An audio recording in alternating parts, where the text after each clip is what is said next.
बड़ी बहू के साथ ऐसा नहीं करना चाहिए था। रोहिणी, सालू, जल्दी आओ, ये देखो पापा जी तुम दोनों के लिए कितना सुंदर तोहफा लेकर आए हैं।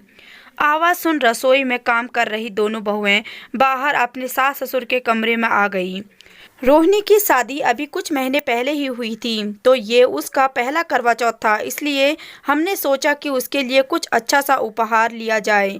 बाकी जेवर तो अभी शादी में बहुत सारे बनाए थे। डायमंड अंगूठी तब रोहिणी के लिए नहीं बन पाई थी, इसलिए मैंने ही पापा से बोलकर मंगवाई है। रोहिणी और सालू की सास नैना जी ने कहा, अब काम बाद में होता रहेगा, चांद निकलने वाला ही होगा। जाओ तुम दोनों जल्दी से तैयार होकर पूजा कर लो, फिर सब साथ में ही खाना खाएंगे। दोनों ही बहुओं को अंगूठी सौंपते हुए नैना जी ने कहा, रोहिणी इस घर की छोटी बहू है, जिसकी शादी को अभी बस 6 महीने ही हुए हैं। अपने पहले करवा चौथ पर सास ससुर से इतना महंगा तोहफा प्यार स्वरूप पाकर उसकी तो खुशी का ठिकाना ही नहीं रहा था। उसने तुरंत ही अपने मायके फ़ोन घुमाकर अपनी माँ से अपने नए घर और ससुराल वालों की खूब तारीफ करी। वहीं दूसरी तरफ सालू की शादी के काफ़ी साल हो चुके थे, जिससे उसे उसकी सास नैना जी ने अपनी अंगूठी थमाई है। उसे उसकी जरा सी भी खुशी नहीं थी। रह रहकर उसके दिमाग में बस उसकी देवरानी रोहिणी के लिए जलन होने लगी है।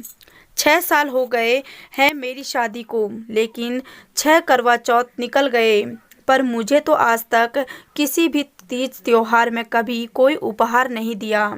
और जब लाडले बेटे की लाडली बहू आ गई है तो उपहार आने शुरू हो गए। सालू ने भी तुरंत ही फोन घुमाकर अपनी माँ को सारी बात बता दी। दो बहुओं के हो जाने से ऐसी छोटी मोटी बातें तो घर में होती रहती हैं। अभी तो शुरुआत है, आगे चलकर ऐसी बहुत से मोड़ आएंगे। तुम घर की बड़ी बहू हो, थोड़ा बड़प्पन दिखाओ। और वैसे भी समधन जी ने अकेले रोहिणी के लिए तो तोहफा नहीं मंगवाया, साथ में तुम्हारे लिए भी ठीक वैसे ही सेट गई है, तो मुझे नहीं लगता कि तुम्हें कोई परेशानी होनी चाहिए।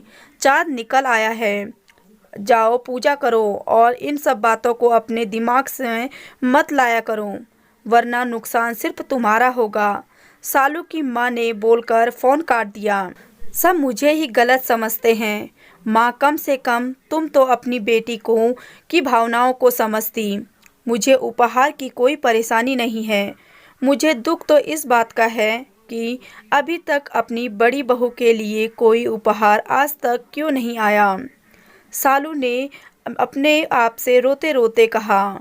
तभी रोहिणी ने आवाज़ दी, भाभी आप अभी तक तैयार नहीं हुई, चाँद निकल आया है, जल्दी कीजिए, हम सब लोग बाहर आपका इंतज़ार कर रहे हैं।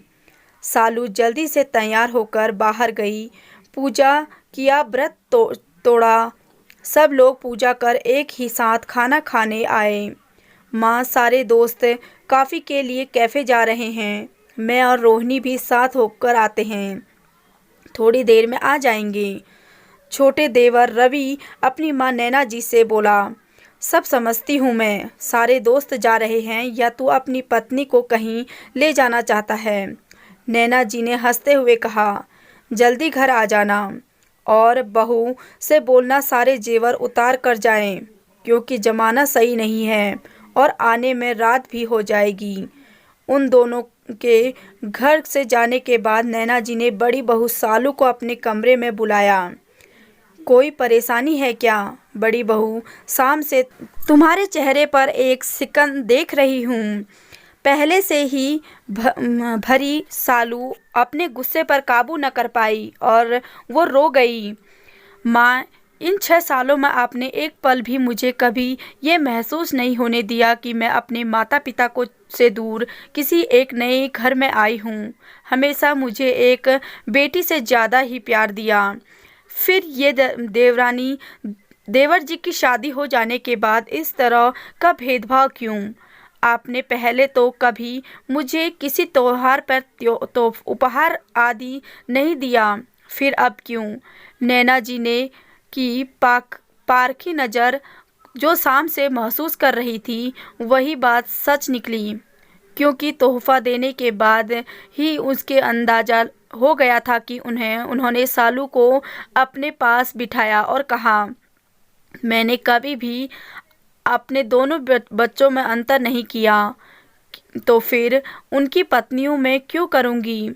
तुम लोग बस मेरी बहू नहीं, इस घर की रौनक हो, मेरे घर की लक्ष्मी हो।